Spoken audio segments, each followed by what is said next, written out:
In this week's Blizz Pro Weekly, Blizzard loses a longtime designer, Starcraft 2 sees a reduction in price, Diablo 3 patch 2.1 PTR gets an update, Curse of Naxxramas pricing gets revealed, and is Warcraft coming to consoles?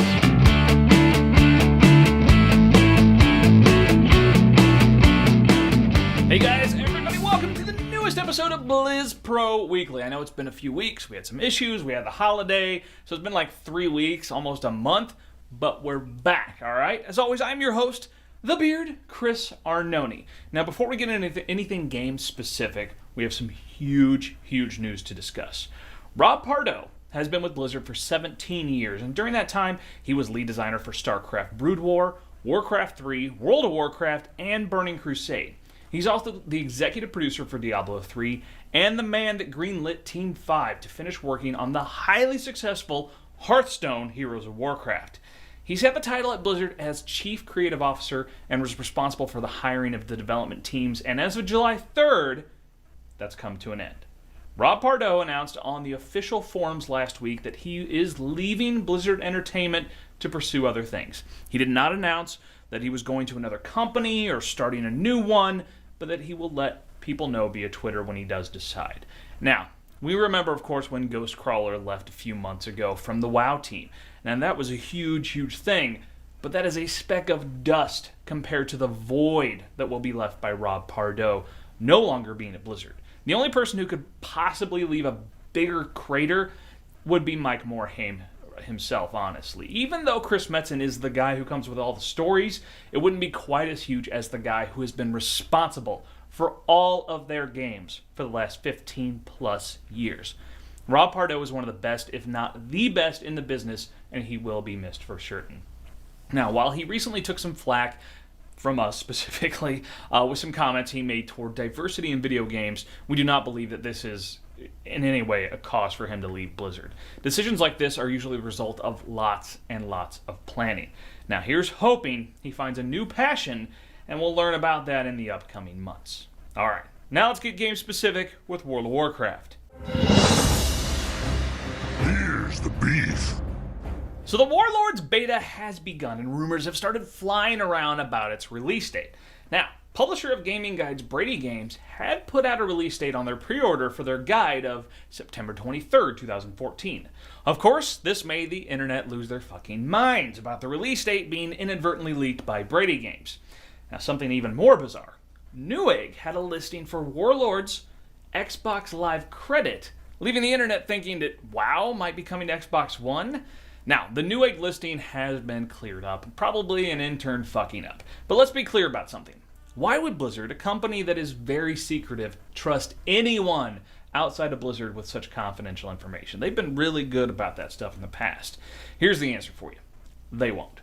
I don't think once in the history of Blizzard have we seen a retailer actually leak something out of theirs, all right? Instead, the leaks are usually come from like data mining information or some dipshit employee who was entrusted with that information and told their friends and probably lost their jobs.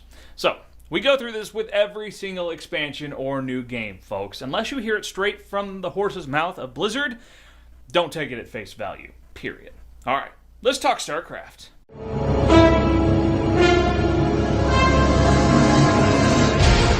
Want a piece of me, boy? So Blizzard announced this week that effective immediately, both the original Starcraft 2 Wings of Liberty and its first expansion, Starcraft 2 Heart of the Swarm, are permanently reduced in price on the Battle.net store.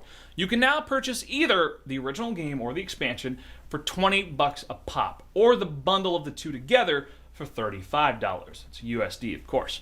Now, if you haven't already enjoyed Blizzard's RTS masterpiece, there's no better time to get started. Additionally, if you're thinking of playing Heroes of the Storm when it comes out fully, Heroes is built on the same engine and control scheme. So learning the StarCraft controls will help familiarize you with some of what you can expect. That's, of course, if you don't have access to that tech alpha. Now remember, you can try StarCraft 2 for free using the Starter Edition before committing to purchase it. Now, the Starter Edition includes the entire Blizzard Arcade experience, as well as full access to all three races for custom games. Now, the campaign and multiplayer matchmaking, however, do remain exclusive to purchased license. But hey, now they're cheaper, so get on it. Okay, how about we get a little demon huntery with Diablo? Stay a while and listen. So patch 2.1 draws closer and closer, and soon people will be able to get on their seasons and their greater rifts. Now the public test realm was updated this week with some new changes, mostly to greater rifts by changing their difficulty curves. Now the other big change, however, is introducing legendary gems, which can only be dropped within the greater rifts or by talking to a new NPC, Urshi, to upgrade them. Urshi can be found inside a greater rift and will only appear after a player's journey through the rift has ended. Now, there were a bunch of class and item changes that we just won't go over in detail because there's a fuck ton of them and you don't want to hear me just ramble about little details. But if you're interested in all those, full patch notes are linked in the show notes below. All right, and we have a lot to talk about with this last one. Let's get busy with Hearthstone. Pull up a chair by the hearth. So we were told not long ago that the Curse of Naxxramas was scheduled to release sometime this month in July. And this last week we got some pricing details and how to get the different wings. Now there will be 5 wings in total, opening with the Arachnid wing.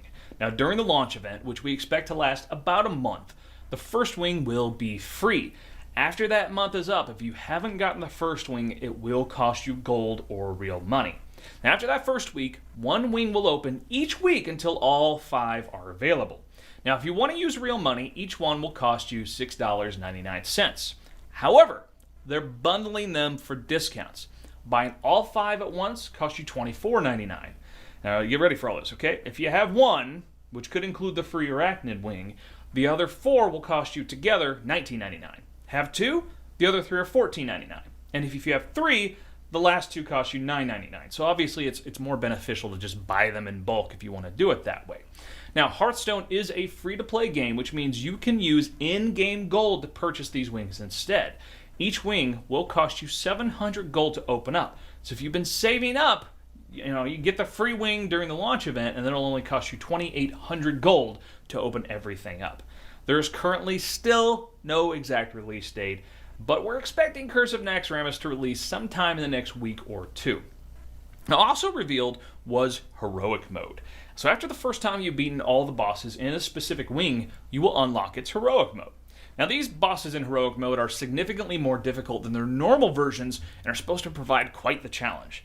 Defeating all bosses in Naxxramas in Heroic Mode will unlock a new card back for your collection, which honestly sounds a little anticlimactic given what you probably just did.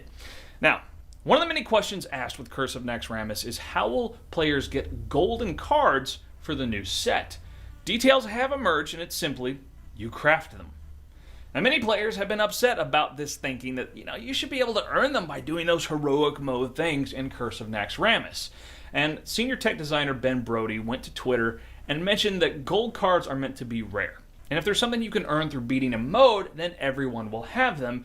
Making them available only through crafting will make players more decisive in how they want to use their arcane dust. But we want to know, what do you think? Do you think they should be, as a result of this heroic mode, or maybe make like an insanity mode or something like that, or if you should just craft them? We want to know. Put it down in the comments, all right? Now, Ben Brody has been busy on Twitter lately, and something that hasn't been mentioned in any of the details about Curse of Naxxramas is how Death Rattle will be changed in this upcoming expansion. Now, when asked on Twitter, how will the new priest card work in conjunction with a harvest golem and a board wipe, Ben Brody responded, better than it does now. First played, first triggered. That's a quote. Of course, now we're going to have to try to decipher this a little bit. Now, the priest card he's talking about is the Dark Cultist, a 3/4 minion with the ability Death Rattle, give a friendly minion +3 health. Currently in game, if Death Rattle goes off on a board wipe, then there are no targets to hit. So in this example, if a board would wipe Harvest Golem and Dark Cultist, the Death Rattle would be triggered, but Dark Cultist would have nothing to target, and then the Harvest Golem would make its 2/1 minion. Now, Ben Brody seems to be suggesting that the first card that was played in the game would trigger first. So if you play Harvest Golem first, and then play Dark Cultist, and if there was a board wipe, the Harvest Golem Death Rattle would trigger first, making the 2/1, and then the Dark Cultist would trigger, giving the 2/1 +3 health. Follow all that. So this change will definitely change how things are played in conjunction with how Death Rattle currently functions. But in the end, we'll have to see together exactly how they're changing it.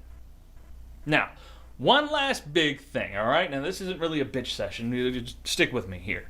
Now, a couple weeks ago, this is kind of in the past, not really a news item, at DreamHack. RDU in the finals against Amaz, he gets an in-game message from a friend telling him what's in his opponent's hand. Now, there's been a lot of rigmarole around this, that maybe other things he was told in this chat were like code for other things that were going on, and all this controversy, right? Okay. Now, we ran our own tournament, and there were a lot of lessons learned, a lot of things that, we were trying to do that maybe didn't work so well that we're going to take going forward. So, as a result of all of this, we have a request of Blizzard. A tournament mode, please. And these are the things we want to see in that. First off, no chat functionality outside of the player you are up against right at that moment. Something else we want to see is some deck control. Ways to save deck lists for the tournament and locking them in. Yeah, it's really hard for tournament organizers to prove they're playing that deck list unless they check before every single game and all 30 cards are in there. This could also include a setting for King of the Hill. Some way to lock in the 3 decks that you're going to use and disable the beaten one after it got its ass whooped. We also want to see a save game from disconnect. Being able to resume is a step in the right direction, but being able to just bring up the game when it disconnected and start where it left off would just be amazing. Also, in-game brackets, not having to use some third party and just let the players easily see their opponents and challenge them without having to add them to their friends list and do all that crazy stuff would be really helpful. Those are things we can think of, and that would make it just so much easier. I know we have a qualifier tournament coming up soon, and it's just hard to have enough people wandering around and making sure people are doing what the fuck they're supposed to be doing and not trying to cheat or do other things, that some automation to this would be really, really handy. But we want to know, what else would you want to see in a tournament mode? I mean, we know, of course, spectator mode, but we know they're working on that. But other things, throw those down in the comments below. We want to know. All right. Well, that does it for this week's episode. Subscribe right here on our YouTube channel or on iTunes. If you're doing one, please do the other. It just helps us out all that much more. Me, I'm all over the internet. Twitter, Facebook, Tumblr. I'm a Goodreads author. My book is available on Amazon or Barnes & Noble. If you have a question, please email us. Email us at askthebeard@blizzpro.com. Seriously, you throw some emails, I will probably read them. And I might read them on the show, though I'll probably make fun of you rather than answering them. But still, it's a thing, right? You get mentioned on the internet. It's cool. All right. And of course, check blizzpro.com. All the news, reviews, interviews, everything you need to know about Blizzard Entertainment games. Stay beauty, my friends.